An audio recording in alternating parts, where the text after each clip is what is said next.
sa magkahiwalay na operasyon sa Quezon City at Rizal. Nasabat ng mahigit 1.2 milyong pisong halaga ng droga mula sa 3 suspect na high-value individuals. Habang sa Baguio, arestado ang umano'y drug queen ng Norte. Saksi, si James Agustin. Sa fast food restaurant sa Baguio City, naaresto ang 48 anyos sa babae na umano'y drug queen ng Norte. Batay sa investigasyon, galing Maynila ang suspect dalang kontrabando na i-deliver dapat sa kanyang katransaksyon ng isang undercover agent. Nakumpiska sa kanyang 68,000 pesos na halaga ng shabu at budal money na ginamit sa operasyon. Malawak daw ang operasyon ng suspect sa mga lugar sa Hilagang Luzon. Tumagi na magbigay ng pahayag sa harap ng kamera ang suspect, pero sabi niya na pag-utusan lang siyang i-deliver ang illegal na droga. Sa Barangay Commonwealth, Quezon City, 1.1 million pesos na halaga ng shabu ang nasamsa mula sa 40 anyos sa lalaki.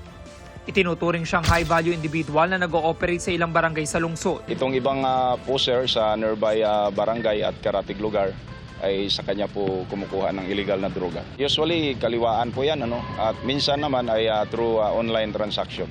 Tumagi magbigay ng pahayag ang suspect na naharap sa reklamong paglaba sa Comprehensive Dangerous Drugs Act. Inaalam ng mga pulis kung saan kumukuha ng droga ang suspect. Sa Binangon ng Rizal, 2 ring high-value individual ang nahulihan umano ng halos kalahating milyong pisong halaga ng shabu. Nasa Binangonan din umano ang karaniwan nilang parokyano. Wala pang pahayag ang mga suspect. Tinutugis naman ng mga pulis ang kasamahan nilang nakatakas. Para sa GMA Integrated News, James Agustin ang inyong saksi.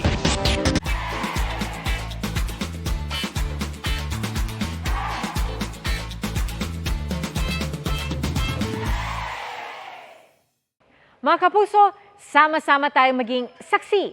Mag-subscribe sa GMA Integrated News sa YouTube at para sa mga kapuso abroad, samahan niyo kami sa GMA Pinoy TV at sa www.gmanews.tv.